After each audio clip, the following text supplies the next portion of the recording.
Siddipet municipality అవినీతిలో కూరుకుపోయిందని Congress BJP కౌన్సిలర్లు ఆరోపించారు. సిద్దిపేట మున్సిపాలిటీ కార్యాలయంలో జరిగిన సర్వసభ్య సమావేశాన్ని బహిష్కరించిన అనంతరం వారు మీడియాతో మాట్లాడారు. మున్సిపల్ సాధారణ సమావేశానికి సంబంధించిన ఎజెండా అంశాలను ఏ కౌన్సిలర్ అభిప్రాయం తీసుకోకుండానే మున్సిపల్ చైర్పర్సన్ తమకు నచ్చిన విధంగా తయారు చేసుకుని తమకు నచ్చిన వార్డులకే నిధులు కేటాయించారన్నారు. ఇదేంటని మున్సిపల్ కమిషనర్ను అడిగితే సరిగ్గా స్పందించడం లేదన్నారు. గత 4.5 ఏళ్లుగా సిద్దిపేట మున్సిపాలిటీలో ఇదే తంతు కొనసాగుతుందన్నారు. గుర్రపు డెక్క పెయింటింగ్ల పేరు మీద ప్రతి సంవత్సరం లక్షల రూపాయల నిధులు దుర్వినియోగం జరుగుతుందని ఆరోపించారు. గత కొన్ని రోజుల క్రితం సిద్దిపేట మున్సిపాలిటీలో 7.5 లక్షల రూపాయల నిధుల దుర్వినియోగం జరిగిందని అధికారులకు ఆధారాలతో సహా సమర్పిస్తే ఇంతవరకు దానిపై చర్యలు తీసుకోలేదన్నారు. ఈ కార్యక్రమంలో కౌన్సిలర్లు బాలలక్ష్మి, కవిత, శ్రీదేవి, రాధా, పూర్ణిమ, రియాజుద్దీన్ పాల్గొన్నారు. ఈరోజు మున్సిపల్ సాధారణ సమావేశంలో ఎజెండాలో పరిశీలనకి నిన్న మేము ఎజెండా చూసి government joint collector madam Garima madam కలవడం జరిగింది. మేడం కూడా మా వార్డు సమస్యలు చెప్పడం జరిగింది. మేడం స్పష్టంగా కమిషనర్ గారికి చెప్పారు, మీ వార్డులలో ఏమైనా అత్యధికంగా అవసరం ఉన్న వాటికి కంపల్సరీ సృష్టి పెడతామని చెప్పారు. నిన్న వచ్చి డి మేడం కూడా కలిసి చెప్పాము. చెప్పిన తర్వాత కూడా పెడతామని చెప్పేసి ఈరోజు మా వార్డులలో సంబంధించిన దానికి ఏ దాన్ని కూడా పొందపరచలేదు.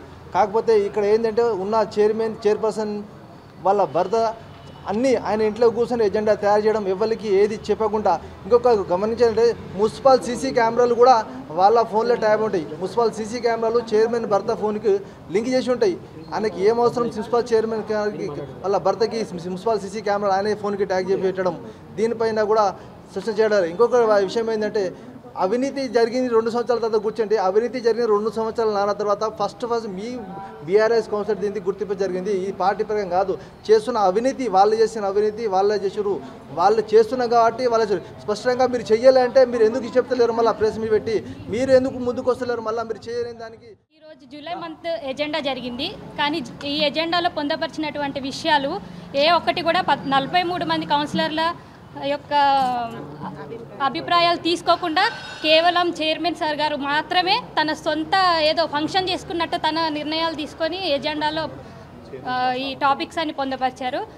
యాక్చువల్లీ అయితే 43 కౌన్సిలర్లు plus chairman, vice chairman, commissioner గారు అందరు కలిసి కూర్చొని ఏ వార్డులో ఎంత వర్క్స్ ఉన్నాయి, ఏది ఫస్ట్ ప్రిఫరెన్స్ ఇవ్వాలి, ఏది లాస్ట్ ప్రిఫరెన్స్ ఇవ్వాలి, అవన్నీ డిస్కస్ చేసుకొని ఫస్ట్ ప్రిఫరెన్స్ ఉన్న వాటికి అలాట్ చేయాలి.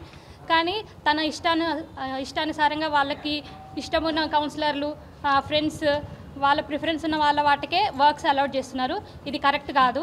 అండ్ కమిషనర్ గారు కూడా మా యొక్క ఒక కౌన్సిలర్ ఏదో అడిగితే తన రిప్లై కూడా చాలా రూడ్గా ఇచ్చారు. అది కూడా కరెక్ట్ కాదు, దాన్ని కూడా నేను ఖండిస్తున్నాను. సో ఈరోజు జరిగిన ఎజెండా మాత్రం మేము రద్దు చేయవలసిందిగా కోరుకుంటాను. ఎందుకంటే చాలా వార్డ్స్లో వర్క్స్ జరగలేదు. వాటిని పక్కన పెట్టేసి ఏ వాటికైతే వర్క్స్ ఇస్తున్నారు వాటికే మళ్ళీ ఫండ్స్ అలాట్ చేస్తున్నారు. ఈ కమ్యూనిటీ హాల్స్ అని